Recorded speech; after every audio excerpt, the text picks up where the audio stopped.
Got to start with Alexander Isak, though, who's informed Newcastle he wants to explore his options in this transfer window. The Premier League champions Liverpool made an informal approach for Isach last week and remain huge admirers of the Sweden striker. Alexander Isak, Mike, was right now supposed to be in the air en route to Singapore for the next stage of Newcastle's pre-season preparations. You may remember at the weekend he travelled back to Glasgow from Austria for the friendly match against Celtic, but was then missing for the game. Eddie Howe said afterwards that he had a slight issue that they were assessing. They were managing his minutes, but also he wanted to essentially take him out of the firing line due to the speculation that was surrounding him, and he was sent back to Newcastle to recover from that injury. And I think, you know, reading between the lines to try and get his head into a good space. And then this morning, 5 days later, Isaac, as I say, was supposed to be on that flight to Singapore. The official line from the football club was that he was nursing that slight or minor thigh injury, and he would recover back here at Tyneside. And then the news broke just about an hour or so later that, as you rightly say, Isaac wants to explore his options this transfer window. Of course, that's on the back of an unofficial approach from Liverpool last week to Newcastle. Not what any Newcastle United supporter wanted. They wanted to be signing players this window. They thought it was the window they would finally strengthen.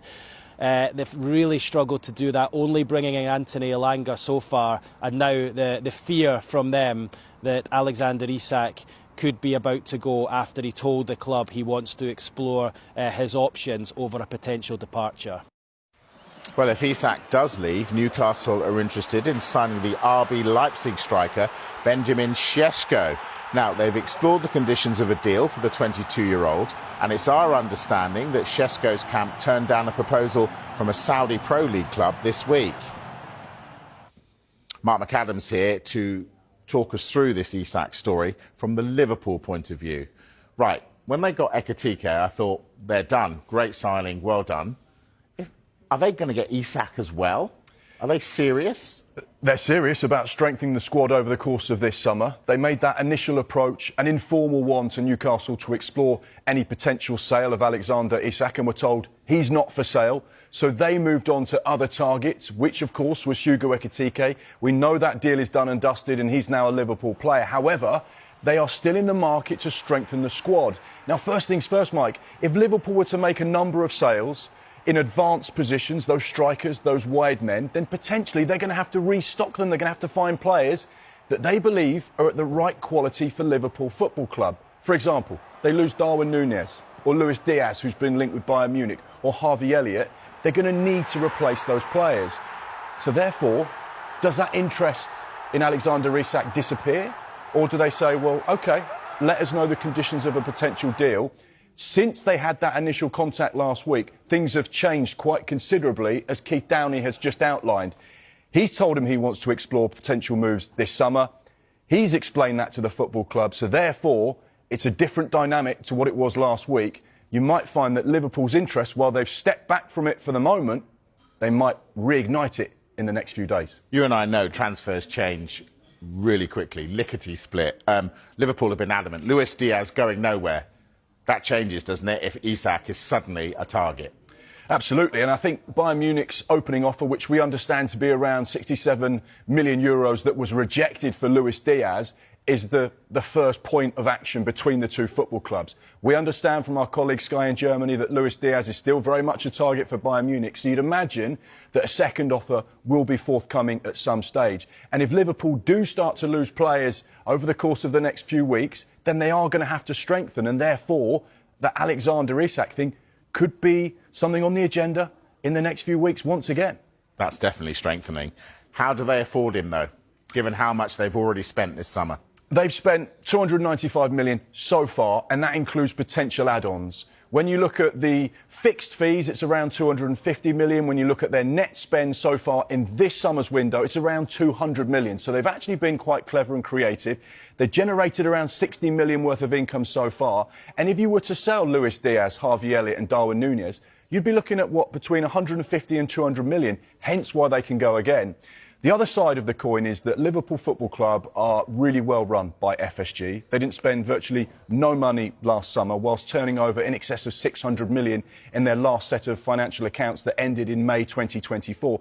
Their next set of financial accounts will show a huge uplift in both commercial income, in revenue driven by winning the Premier League, their commercial partnerships that have all got bonuses attached because of their success. So therefore, that allows them more room to spend money.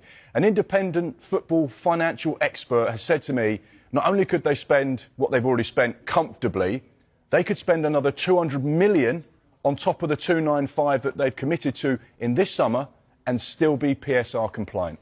Wow, they're in fabulous shape. As are you, Mark McCann. Thank you very much. It's the pink, the mauve. Very nice.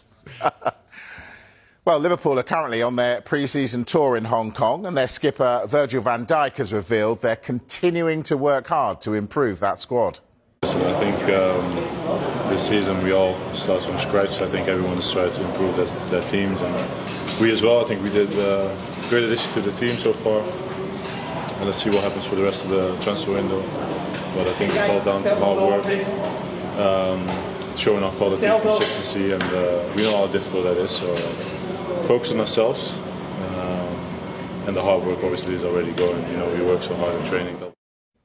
Well, the Newcastle fans that we caught up with would be really sad to see Isach go, but they've implored the club to act quickly and find a replacement. It's obviously devastating to lose Isaac if we do lose him, best striker in the world, in my opinion, but no player's bigger than the club. You know, for me, we have to move quickly. This should have been sorted already. We need to get his replacement in, and the money will bring in 4 or 5 quality replacements, hopefully. If he wants to go, he can, go. He's done everything he could for the club, hasn't he? So I think he'd go with everyone's well wishes. I think if he is going to go, the time's now, so we can act and get some players in ASAP. I think going into a Champions League season without him and no replacements would be, devastating. It's quite hard because I feel like we should be spending more money and a bit faster because we keep losing all our targets, and to lose Isach as well would be really not great. He wants to leave, so let him leave. I don't want a sulking striker here for the next 12 months, run his contract down, maybe get an injury, maybe get less money for him. Just replace him now for me. If he wants to go, let him go. So we've already told you that Newcastle interested in Benjamin Sesko if Isach goes, and they also held more talks with Brentford over signing Yoane Wissa. Now, it's our understanding Brentford value the player at least £40 million, but he wants to go. Newcastle have been increasingly hopeful they can get him for about £35 million. Brentford's valuation of Wissa has increased after Brian Mbeumo's sale because it's seen as a risk to lose both players.